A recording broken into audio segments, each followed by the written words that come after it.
মানুষের জীবনে প্রতিটি মুহূর্ত অনেক মূল্যবান। কারণ আজকে যে সময়টা চলে যাবে সে সময়টা কখনো কোনো দিনও হাজার চেষ্টা করলেও আর ফিরে পাওয়া যাবে না। তাই আমার মনে হয় নিজের অবস্থান এবং নিজের সামর্থ্য অনুযায়ী নিজের জীবনটাকে উপভোগ করার চেষ্টা করা উচিত সবারই। তো হ্যালো এভরিওয়ান, আসসালামু আলাইকুম, welcome back to my channel স্বপ্নের পৃথিবী। বরাবরের মতো আজকেও একটি নতুন ভিডিও নিয়ে আপনাদের সামনে আমি হাজির হয়ে গিয়েছি।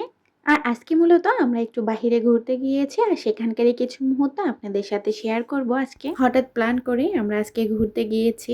দেখা যায় কি আমাদের বেশিরভাগ ঘোরাঘুরি হঠাৎ প্ল্যানের মাধ্যমে হয়ে থাকে। কোথাও ঘুরতে গেলে আমাদের আগে থেকে কোনো প্ল্যান করা হয় না, হঠাৎ করে আমরা প্ল্যান করে থাকি যে কোথাও আজকে আমরা ঘুরতে যাব। যেহেতু হঠাৎ করে প্ল্যানটা হয়েছে তাই আমরা তাড়াতাড়ি দুপুরের খাবার শেষ করে বিকেলের দিকে বের হয়ে গিয়েছি। আর এখন তো যেহেতু উইন্টার তাই সন্ধ্যা তো অনেক তাড়াতাড়ি নেমে যায়, তাই আমরা চেষ্টা করেছি একটু তাড়াতাড়ি যাওয়ার, কিন্তু তারপরেও অনেকটা লেট হয়ে গিয়েছে। আর আপনাদের সাথে কথা বলতে বলতে আমরা কোথায় ঘুরতে গিয়েছি সেটা বলতে আমি একদমই ভুলে গিয়েছি। আর আজকে মূলত আমরা ময়ূর দেখার জন্য গিয়েছি। আর আমার বাবাটা পাখি দেখতে অনেক পছন্দ করে, যদিও ময়ূর আলাদা আর পাখি আলাদা, কিন্তু পাখির মতোই কিছুটা।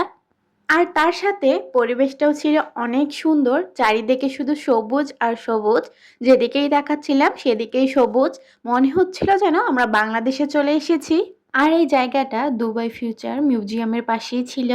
তো আমরা যেখানে গিয়েছিলাম সেই পুরো এরিয়াতেই ময়ূরগুলো এভাবে ছাড়া অবস্থায় থাকে, আর ময়ূরগুলোকে ছাড়া অবস্থায় দেখতে অনেক ভালো লাগে। আর এই ময়ূরগুলো দেখার জন্য অনেক লোকে এসেছে আর সাথে খাবারও নিয়ে এসেছে, ময়ূরগুলোকে খাবার দিচ্ছিল আর তারা সুন্দরভাবে খাবারগুলো খেয়ে নিচ্ছিল।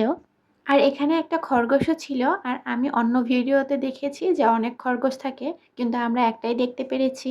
আর এই প্রথম আমিও এত কাছ থেকে ময়ূর দেখেছি।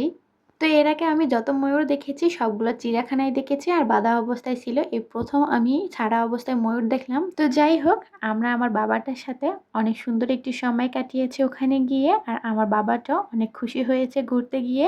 তো আজকে এ পর্যন্তই, সবাই ভালো থাকবেন, সুস্থ থাকবেন, ইনশাআল্লাহ দেখা হবে পরবর্তী ভিডিওতে। আল্লাহ হাফেজ।